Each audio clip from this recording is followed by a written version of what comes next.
नमस्कार, मैं डॉक्टर नीरज बलानी हूँ। मैं डीएम न्यूरोलॉजी और मूवमेंट डिसऑर्डर फेलो हूँ। मूवमेंट डिसऑर्डर मतलब पार्किंसन और अन्य मूवमेंट डिसऑर्डर से संबंधित रोगों का स्पेशलिस्ट हूँ। मैं यहाँ के पटेल सुपर स्पेशलिटी हॉस्पिटल भुज में काम करता हूँ एज ए कंसल्टेंट न्यूरोलॉजी। तो आज मैं आपको पार्किंसन के बारे में, पार्किंसन के सिम्टम्स और उसकी ट्रीटमेंट के बारे में बताने के लिए यहाँ हूँ। हम पार्किंसन रोग के लिए 11 अप्रैल को वर्ल्ड पार्किंसन डे सेलिब्रेट करते हैं, जिसमें लोगों को पार्किंसन से रिलेटेड सिम्टम्स, पार्किंसन की ट्रीटमेंट से संबंधित चीज़ों के बारे में अवगत कराते हैं। उसी संबंध में आज मैं आपको पार्किंसन के बारे में यहाँ बताने आया हूँ। तो लोगों के मन में सवाल उठता है कि पार्किंसन डिजीज़ के लक्षण क्या होते हैं, कैसे पहचाना जाए कि पार्किंसन डिजीज़ किसी को है।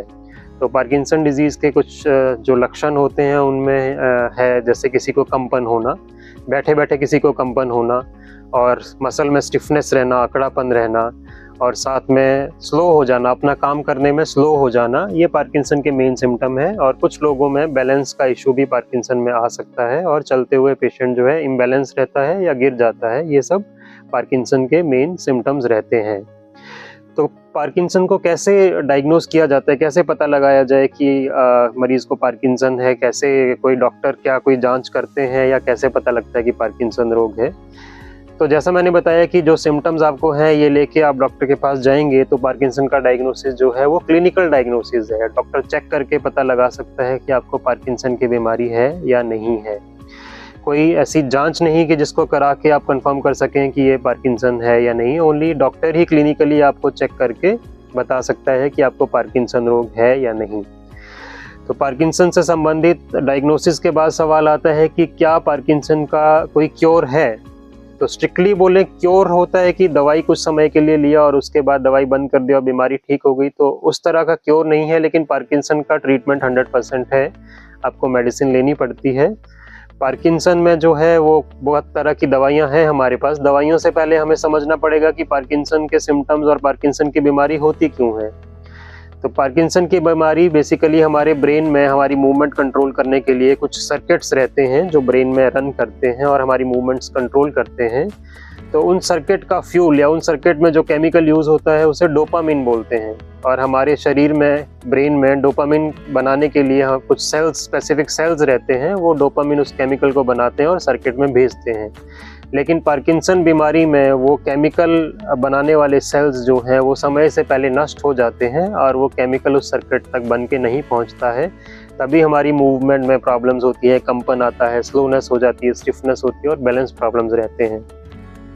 तो ट्रीटमेंट में भी हम ऐसी दवाई देते हैं जो या तो डोपामिन शरीर में जाके, ब्रेन में जाके डोपामिन बन जाती है या डोपामिन की तरह काम करती है या डोपामिन को नष्ट होने से रोकती है। ये सब तरह की दवाइयाँ अवेलेबल हैं जिनको पेशेंट टू पेशेंट हम उनको मॉडिफाई करते हैं और डोज एंड फ्रीक्वेंसी एडजस्ट करते हैं, तो पार्किंसन के सिम्टम्स जो है वो कंट्रोल हो जाते हैं।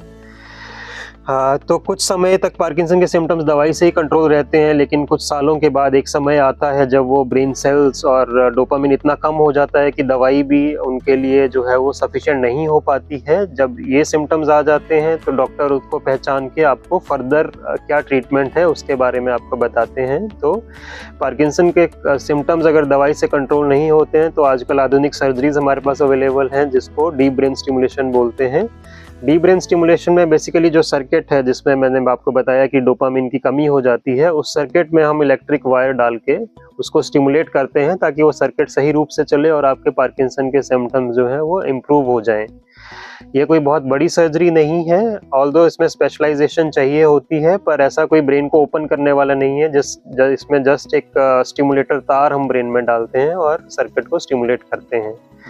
तो मेरा सभी पार्किंसन रोगियों से अनुरोध है कि जिसको भी लगता है कि उन्हें पार्किंसन हो सकता है, कंपन है, स्लोनेस है, स्टिफनेस है, वो आज ही अपने आप को अपने नज़दीकी डॉक्टर से चेक कराएं या हमारे पास चेक कराएं के सुपर स्पेशलिटी हॉस्पिटल में, और एक मूवमेंट डिसऑर्डर स्पेशलिस्ट होने का फ़ायदा उठाएं।